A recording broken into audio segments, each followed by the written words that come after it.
I was just a hollow shell walking around, and they made me alive. Like any good murder mystery, Only Murders in the Building found a clever, unexpected, but logical conclusion to its central question: who killed Tim Kono? The saddest thing about this is that if Jan weren't a murderous maniac, she'd be perfect for Charles. And like a great murder mystery, Only Murders made us care about the development of its characters as much as its whodunit plotting, just as those characters came to care deeply about each other. The comedy and heart of this crimedy center on how a shared passion for true crime podcasts can bring together even the most unlikely of friends. In this case, fellow Arconia building residents Steve Martin's Charles-Haden Savage, a mostly retired actor, Martin Short's Oliver Putnam, a mostly unemployed theater director, and Selena Gomez's Mabel Mora, a mostly mysterious young woman. And as the first season finale wrapped up with a suspenseful cliffhanger, it also left us with a takeaway of heartwarming generational unity. Today's headlines may tell a story of irreconcilable differences between boomers and millennials or Gen Z, but Only Murders is unusually hopeful in its portrayal of cross-generational BFFs who have a lot to share with and teach each other. Here's our take on what happened in that whirlwind finale and why this murder mystery is really a winningly sweet tale of friendship. There were parts of myself that were dead that they brought back to life.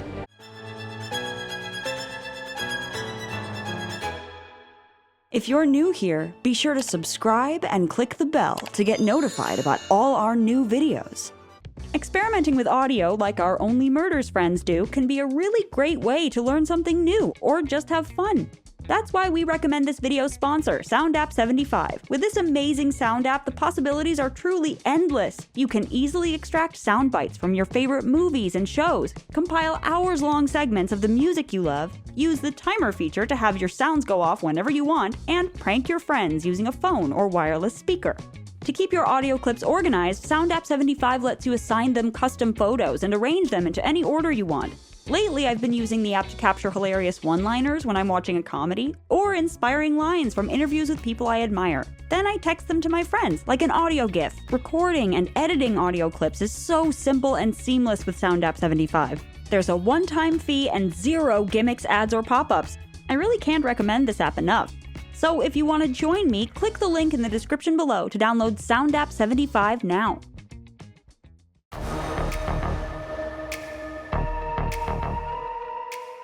Near the end of the season 1 finale, the three friends, Charles, Oliver, and Mabel, have figured out that Tim's killer is Charles's girlfriend, Jan, played by Amy Ryan. It's what you did with Tim Kono, right?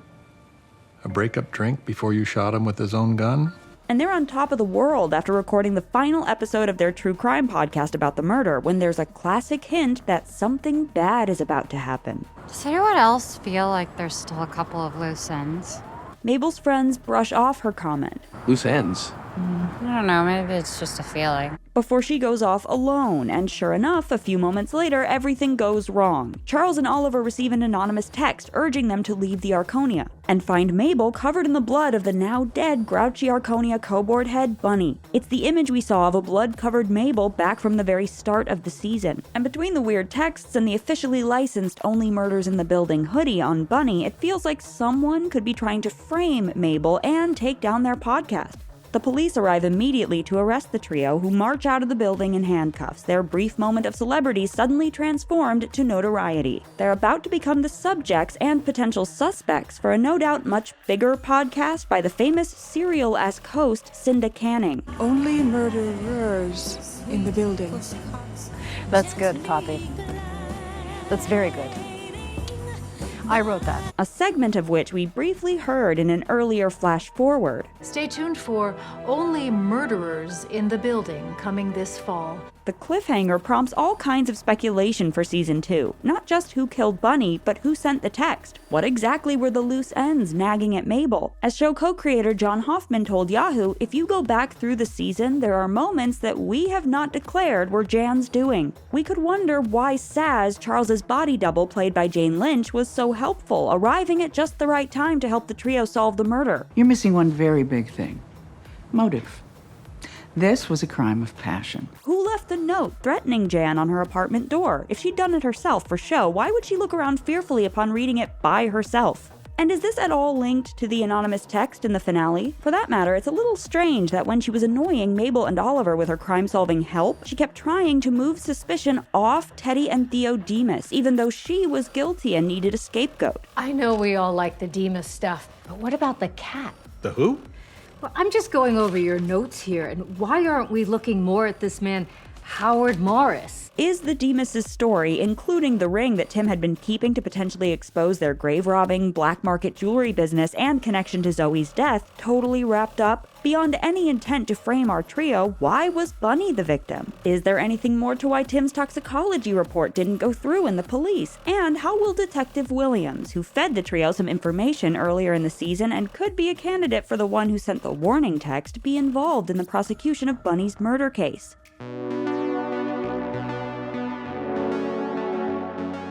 Beneath the season-ending cliffhanger, there is a key assumption Only Murders in the Building expects you to make, that Mabel is innocent. Mabel is a sweet young woman who promised not to keep secrets from me. We don't actually see what happens with Bunny's body. We only hear Mabel's quick explanation to her friends before the police burst through the door. And Mabel has been seriously dishonest before, withholding from her fellow podcasters that she was childhood friends with Tim Kono. Someone in this building had to have known him.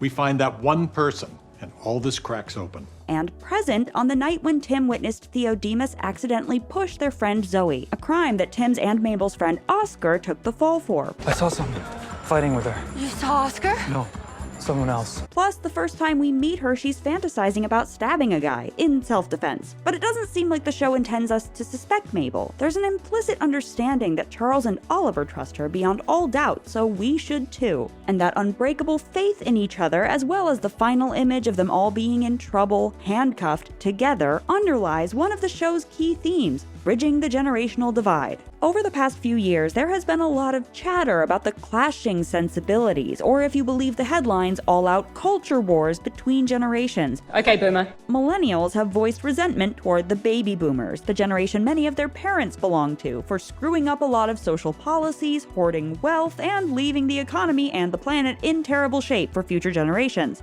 Meanwhile, online Gen Zs can be comically dismissive of what they see as out-of-touch or self-involved millennial culture, while Gen Z themselves get called out as puritanically naive and expecting social media posts to immediately change the world. Actions reflect intention. It's not that hard to support local businesses, or at least to stop supporting these mega corporations. Everything I'm wearing is from Urban except for the white shirt, and that's from Zara. Then there's Generation X, the oft-forgotten generation who feels left out of these conversations and probably has cause to be irritated with everyone. And Gen X gets forgotten again.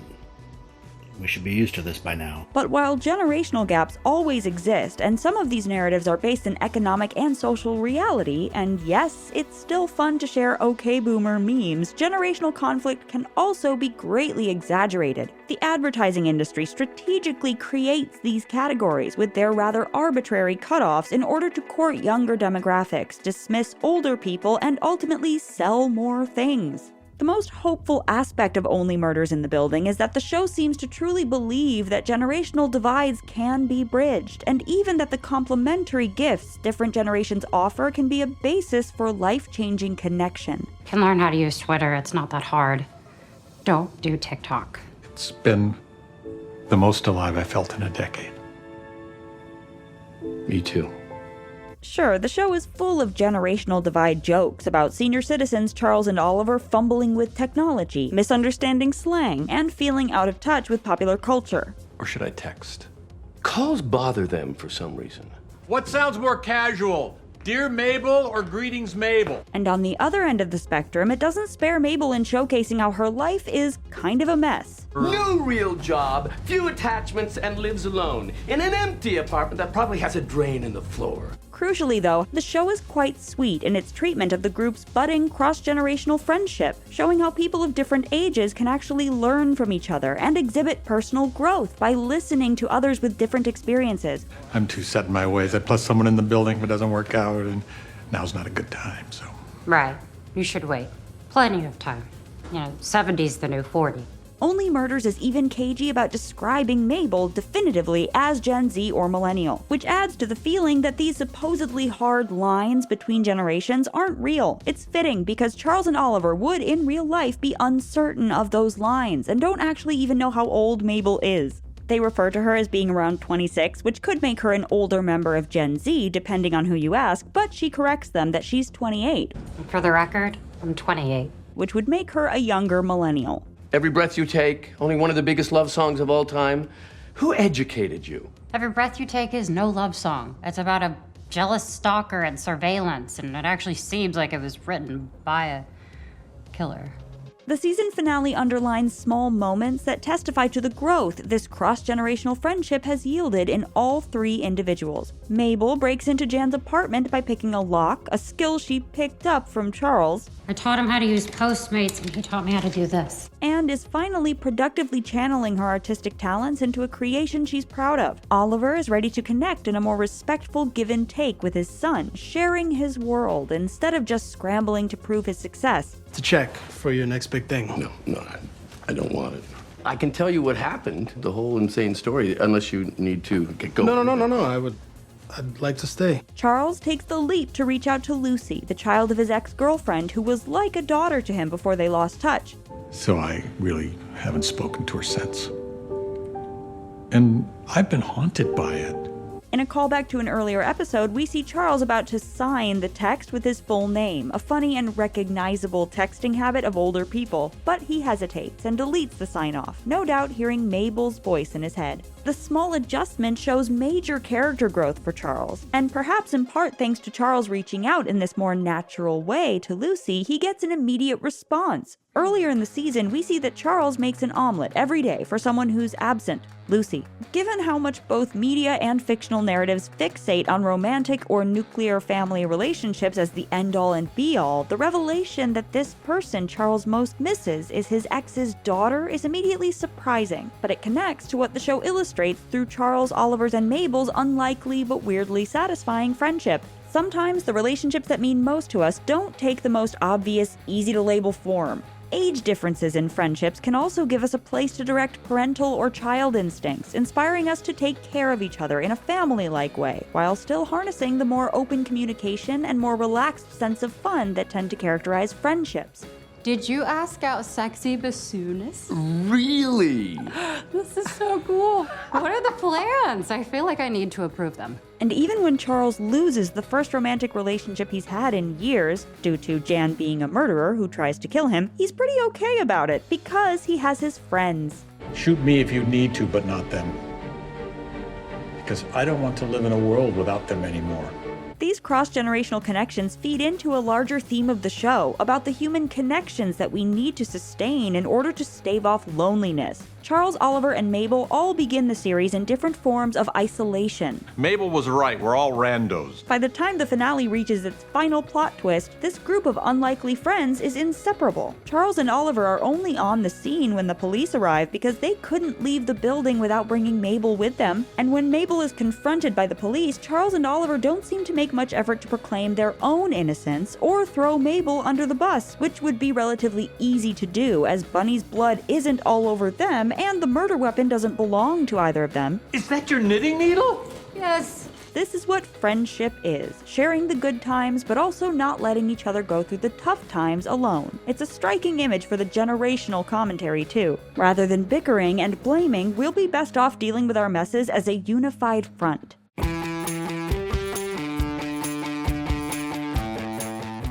Mabel, Charles, and Oliver coming together because of their shared fandom of a true crime podcast is a great gimmick for the show, and an opportunity for Only Murders in the Building to spoof both the format of true crime podcasts and their popularity with particularly zealous fans.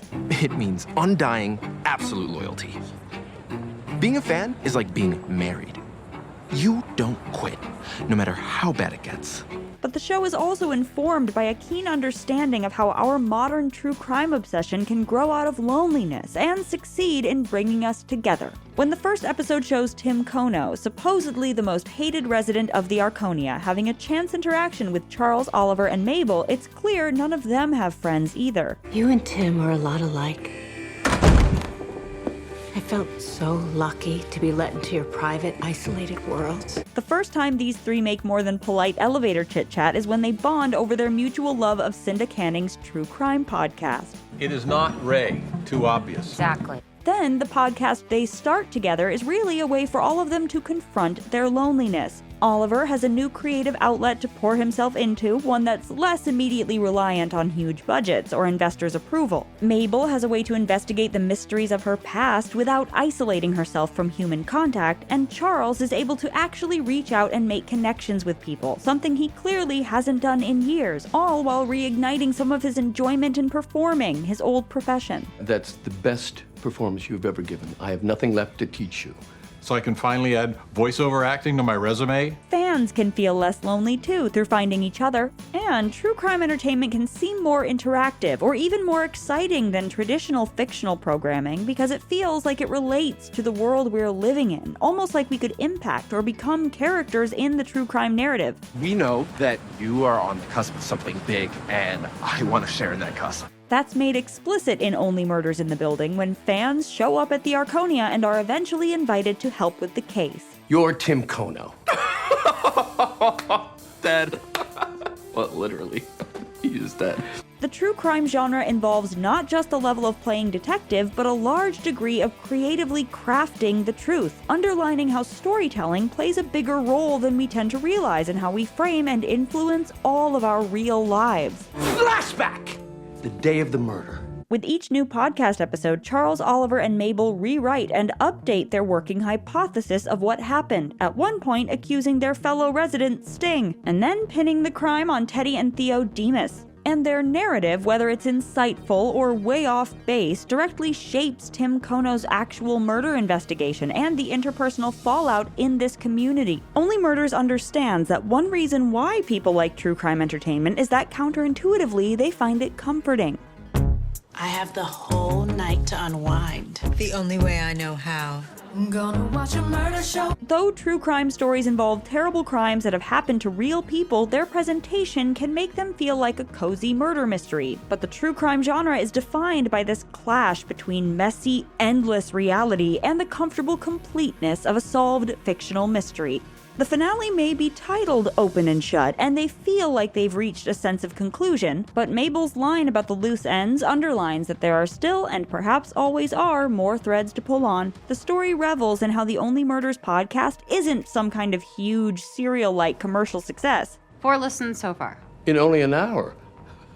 At this rate, we're going to be like at 2 million by Thursday. Eventually, they do garner attention, but for most of the season, it still seems to be a primarily local, invested audience. It's a refreshing reminder that success in creative pursuits shouldn't just be measured by numbers or downloads or views, but on less tangible metrics like connection, passion, and cultural impact. Oh my god, do we have fans? Oh, thank God we have fans. When the three friends conclude their podcast with the line, "We are all Tim Kono," they articulate how their trio's creative output really did bring together all these usually separated neighbors. This deeper theme that we're all connected and are better off when we embrace that also comes through in Mabel's painting of all these neighbors they've gotten to know as a result of confronting these dark circumstances. Ever since you two have been in my life, I'm surrounded by danger and pain.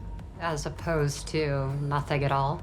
Of course, there's a flip side to that "we are all Tim Kono" line. None of us is ever truly safe. Any of these people could also be murdered in their apartments. At the beginning of the series, Charles talks about how protected he feels in New York City. Nobody ever discovered 19 bodies buried in the backyard of a 14-story apartment building. But crazy crimes are carried out and attempted in plain sight in their building, underlining how isolated and shut off from each other city residents can be, even when sharing the same spaces. Just look at the sequence where Charles, freshly poisoned by Jan through the handkerchief on his bloody nose, is ignored by his neighbors in the elevator. You kick him out of the building, he goes on a bender.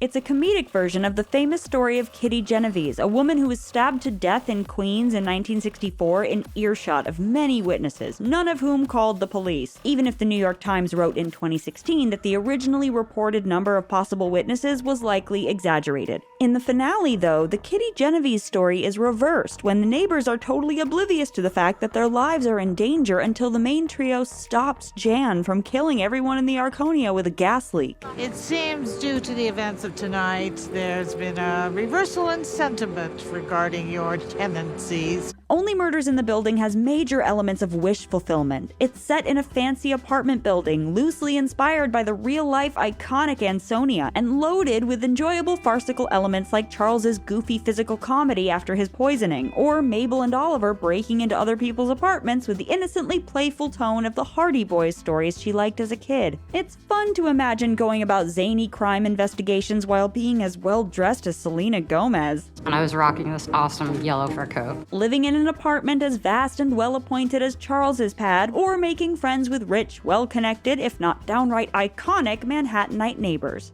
Winnie, don't stand so close to Sting. But ultimately, the real pleasure of the show, the part of it that feels most aspirational, is the way the characters are able to overcome their loneliness and find each other. At its core, the show captures just how fulfilling it is to have real friends, and how your friend soulmates might not be the types that most people would expect you to hang with. Friendship has the power to make us feel brave, articulate, and poised in the face of any challenge. You won't shoot my friends. Even when we really sound like this. This